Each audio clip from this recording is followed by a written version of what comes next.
Talk about why I call you my hood mentors. I find myself at this conference and I'm standing there talking to somebody and I'm telling them, hey, I'm from Atlanta and I got this property in the city and it's on such and such street, and it was in the hood. And you two were standing behind me, and Frank overheard me say the name of the street. And you said, in Atlanta? I know that street. One thing led to another.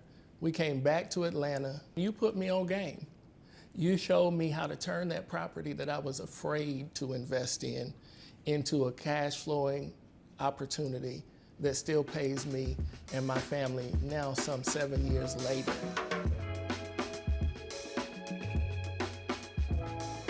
Hello and welcome to the Property Power Play.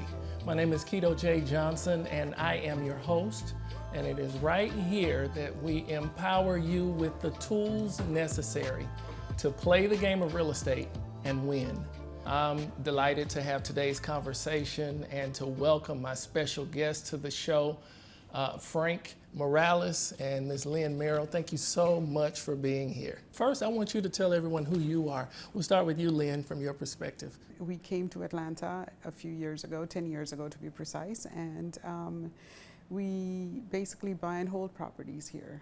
We're green, affordable housing providers, meaning that our operation has solely been buying dilapidated properties and bringing them back to life. As a student at Georgia Tech now, I'm able to know that that's green because it uses less energy and materials than starting fresh. So yeah. That's a new mantra that I put onto the title. Let's talk about subsidized housing for Section 8 as it's been referred to in the past. Subsidized housing comes with a stigma. There are those, especially suburban investors, who say, I want my house torn up. How has subsidized housing been for you? Can you talk to that experience, maybe the pros and the cons, and why you are still here? First of all, these are God's kids. So these are our brothers and sisters that they deserve a chance like anybody else. Mm-hmm. And for those that don't want to do affordable housing, God bless you. Right, more to go around. That's right, God bless you. Mostly it's been a very positive experience, and there's challenges in managing the tenants that we have. There's challenges with the bureaucracy that we face, and in the housing authority there's two parts. One is client services or landlord services, and one is tenant services. Mm-hmm. And they don't always seem to be working in sync, and so we get caught in the middle of all of that. So there's a few challenges, of course, like that. And our houses have been torn apart a lot of times, and we just go in there and fix it. It doesn't even faze us. So I want to backtrack. I want to have just a moment of story time to talk about why I call you my hood mentors. This has been, 7, 8 years ago. I was mentoring someone around wholesaling. Right, and he brought our first deal to the table, his first deal to the table, and it was in the hood. Now, prior to this point, all of my experience has been in the suburbs, where it's safe, where it's comfortable, right? But I could not tell my mentee, we're not gonna do this deal because it was such a great deal. So we bought the property and boarded it up, and it stayed boarded up for a year.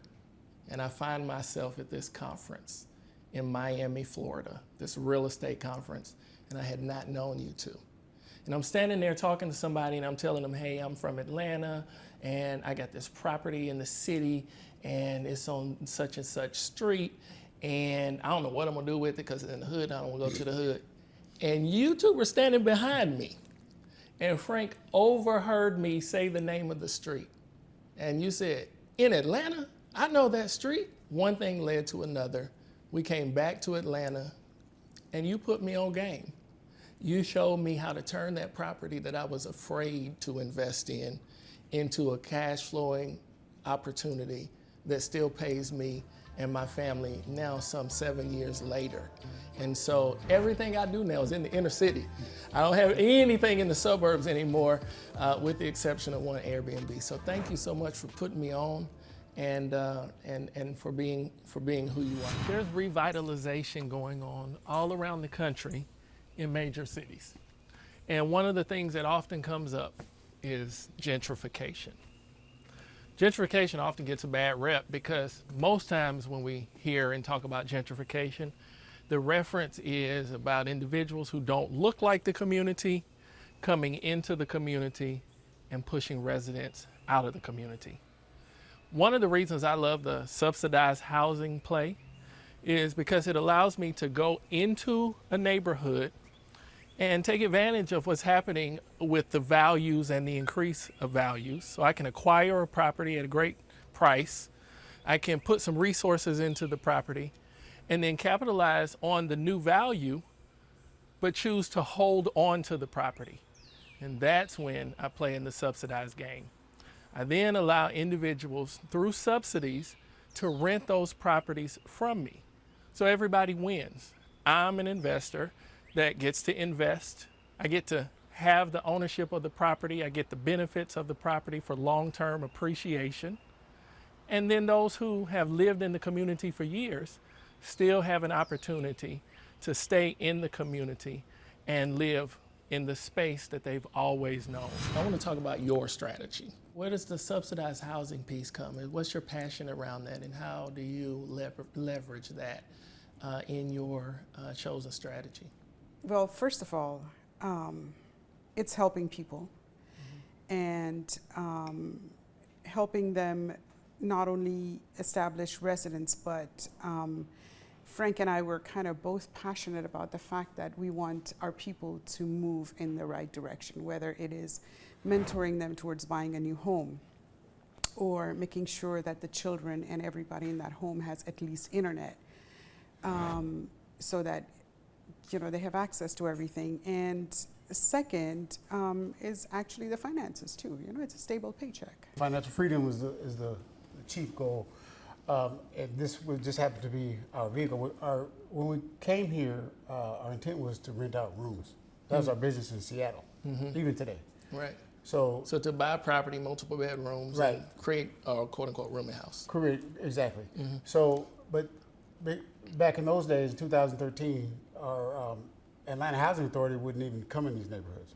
So these neighborhoods were off limits. And I know a guy who was a realtor, and he was given a list of zip codes, the zip codes of death. Yeah. So, and this happened to be in, these happen to be generally in those, what they call back then, zip codes of death. Yeah. So you buy these inexpensive houses, you gentrify them or make them rent ready, right? Is that what I'm hearing? Eventually. No, we bought the houses. We still have one house in 2013 that's not rehabbed yet. So we just bought them. If we had $5 and we could buy a house for $5, we could either buy another house or we could rehab the house that we had. So we chose to keep buying. And so they were all boarded up until eventually we were able to start rehabbing. Got you. That's interesting. So you buy multiple houses, right? You buy them because they're cheap, and they're not going to stay cheap. And you have the wisdom to know that, right? Because you're a refugee, right? You just came from an area where you saw this process play out. Yes. Right. Central District in Seattle. Yes. Look it up. So you have that foresight, and okay, I'm just going to buy up these houses, and eventually I'll get to renovating them. And eventually, so let's fast forward. Now you're at the point of renovating, right? You renovate them, and what's that process look like? You're renovating them, and then what? So our very first thing was that we were going to rent out rooms, right? And we did that, and we had a manager who was managing them, but all of that fell apart. It was just very difficult to manage in that area code. And so beginning was that. And then we had to kind of move towards finding another source that would be more stable for us. And then it was Atlanta Housing that came into the picture. Okay. And it was very difficult because like he said, at that time they were not renting in that area. They were not considering. So we had to do a lot of talking to people, networking, and we have a wonderful gentleman who is very familiar, who is a contractor, very familiar with the area, and use his expertise, and you're very familiar with the guy, and use his expertise to say, okay, do this, this, this, and the other, which is like, even if the other houses are boarded or abandoned, here's how you fix that and make the neighborhood look presentable and all that stuff. So. In subsidized housing, we're making a difference in people's lives. We're providing opportunities that someone might not ordinarily have if we weren't willing to take a risk on the system and take a risk on them as a tenant. Frank said earlier, they're God's children. They're people just like us. What advice would you give to a young person who says, I feel that as a calling too? I would say that is absolutely fantastic. Congratulations for even thinking that way. And the second is there's, like I think I heard you say earlier about your network, and the network that you build, if you have any questions, people have answers. And there's a lot of people out there who will help you in everything that you want to do. I would say for young people, you're not going to have all the answers. You're never going to get to the point where you know everything. So it's always going to be scary. It's always going to be a challenge. But the simplest thing I would recommend somebody to do is just make offers. Make a ridiculous offer that if they take it, you can't say no. But a ridiculous offer, and get used to it. You just have to find a good agent that'll write that ridiculous offer without them thinking you're wasting their time. Yeah. And take a step in that direction. And I think in time, Yeah. with God's grace, it'll work out. I want to end with this. People get started and they start prospering and they're doing all of these things, but they don't really know what success means or will look like for them. I tell people real estate is my drug of choice. I'm ready to buy the next house, and okay, I'm ready to chill out. And then another great deal comes. I'm ready to buy it. I'm ready to buy it. I'm always running after something. But Lynn, you have an interesting perspective. And I think this is a great place to Can you just tell us your perspective? Like what does success look like? First of all, you have to be content. And that's a mindset in itself. Right? So there's always the next big deal and there's always the next big thing. Where and when are you going to stop and smell the roses and travel or do whatever it is that you want to do? Yep. Right? So for me, it is a number that I had, and we had discussed it, and it was like, you know what? This is enough. Like, what are we going to do? We're just good stewards. We have to be good stewards of what we have and all the resources that we have. Yeah. And we're not going to take anything on the other side. Yeah. It is so personal. Retirement or that level of contentment or whenever, it is so personal to each individual, right? That you have to come up with your number and you have to come up with your business strategy saying, this is where I'm going to stop and pause and I'm going to go freaking enjoy life. That's so important. Like, what is your number and when is enough enough?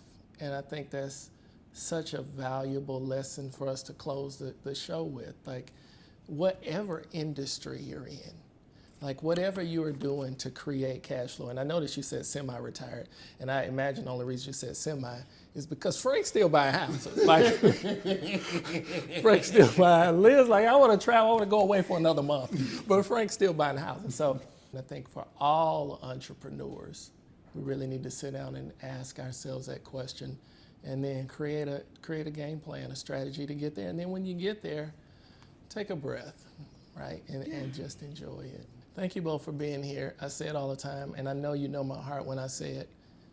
My life, the trajectory of my life, changed the day I met you. Yep, by God's grace, see? So thank you so much. Thank you, Kito. You know, you're very, very, very special to us. You know that. There's something about you and something about us together. So it's so great to be a part of your life. Yes. Thank you. We enjoy. Well, this has been the Property Power Play. I'm Kito J. Johnson, your host, and I want to thank you so much for being a part. It's right here that we equip you with the tools necessary to play the game of real estate and win. See you next time.